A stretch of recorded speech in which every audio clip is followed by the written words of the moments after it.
Good afternoon. Thank you, Patty. My name is MindyBrosious, and I'm a clinical coordinator for the Center for Connected Care and Innovation at Lehigh Valley Health Network, which is up in Allentown, Pennsylvania.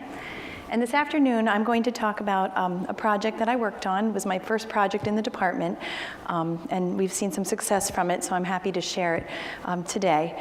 And it's known as Virtual Inpatient Check-In and Check-Out, or as we like to call it, VIC.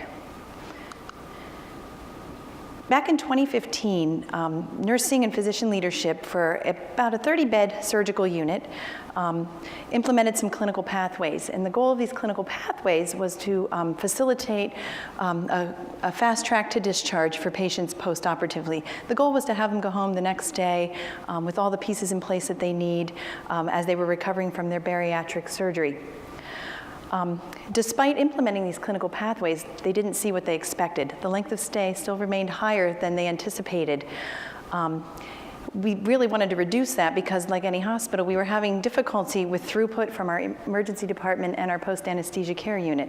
So we wanted to get these patients cared for properly, but also discharged in a more timely manner. And we were seeing higher rates of patient dissatisfaction. So as a team, we sat down and we looked at what was going on. We first looked to our Press-Ganey scores and our Press-Ganey results, and we saw some comments that really sparked our attention. Patients were being told they could go home at 4 o'clock after the rounding surgeon forgot to see them during his first rounding, and they ended up not going home until 7 p.m. Or they were advised they could go home in the morning, the next morning after surgery, and they weren't dismissed until about 3 o'clock. So we started to think, well, why is this happening? You know, there's got to be a reason why this is happening. And what we uncovered was that the surgeons, they would do their surgery on a Monday, and then on Tuesday they would have block time at an off-site facility across town. So they would go the next day across town, do all their surgeries, and they wouldn't be back in the hospital to complete their rounds until 7 o'clock at night, at which time then they would discharge these patients, which otherwise were ready to go home by noon the following day. So at that point, we sat down with the team and we tried to figure out a plan. And as nursing, my role in this whole project was I was the clinical coordinator. I was the person on the telehealth side that could help give them what they need and work with their team to facilitate this patient-physician interaction earlier in the day using technology. So we looked at developing a process to improve the physician's access to the patient, so that we could see those earlier discharges that fit in with our clinical pathways. And then we wanted to implement the process and evaluate the success of our interventions. So our solution became VIC, as he became known on this surgical unit, which stands for Virtual Inpatient Check-In, Check-Out. And initially it was Virtual Inpatient Check-Out, but we added the second C because if a patient wasn't quite ready to go home, they were still having that encounter with their surgeon, and he was checking in on their condition and discussing what needed to happen and why they weren't going home.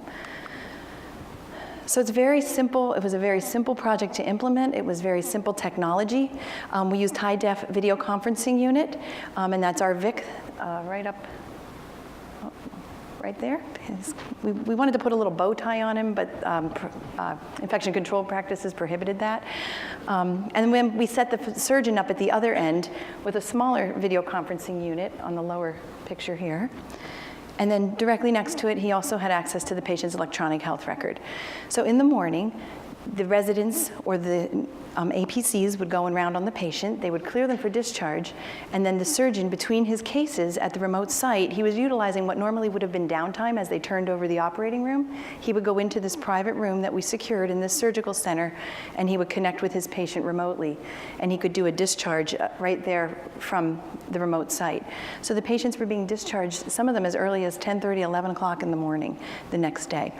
In fact, the one patient, just a little anecdote, I was with him when we were training. He beams into the patient's room, and the patient's sitting there with her coat on and her pocketbook in her lap. And he's like, oh, I guess you're ready to go home. Now, on the flip side, there are occasionally patients who aren't ready to go home, and then that's when we consider it to be a check-in. And the surgeon discusses with the patient exactly what's going on, that they're not able to go home. Okay. I'm having a clicker problem here. Not going. No. I probably hit the button then. There we go. So what have we seen? Well, we've seen our length of stay decrease significantly. The program's we took 6 months pre-VIC implementation length of stay data, and on average, the patient's length of stay averaged out to 2 days, 2 hours, and 9 minutes. We have 5 months of data post-implementation, which shows a decrease on average to 1 day, 20 hours, and 16 minutes length of stay. So on these patients, on this population, specifically the bariatric post-op patients, we've seen a significant decrease in length of stay. We also took a look at our Press-Ganey scores, our patient satisfaction scores.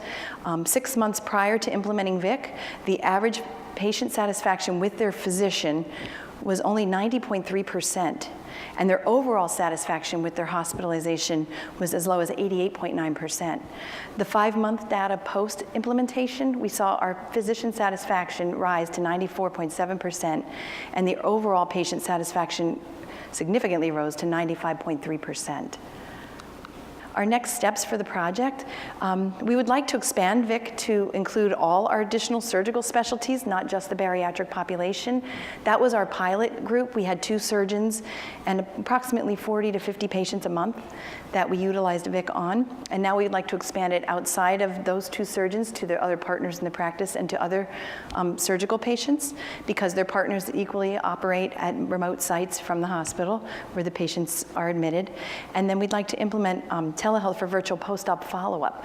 So using the same group of surgeons, they've gotten so savvy with the equipment, they've embraced the technology and the workflow that we are now on the doorstep of implementing these patients to do their post-op follow-up from their home virtually using their smart devices or their computers. And I think that's going to really open some new doors in how we care for patients, how we open up our schedules more, improve our workflow, and overall improve patient satisfaction. And that's my project in a nutshell, and we've really used it well to engage nursing in the process of communication and collaboration with our care team. Okay.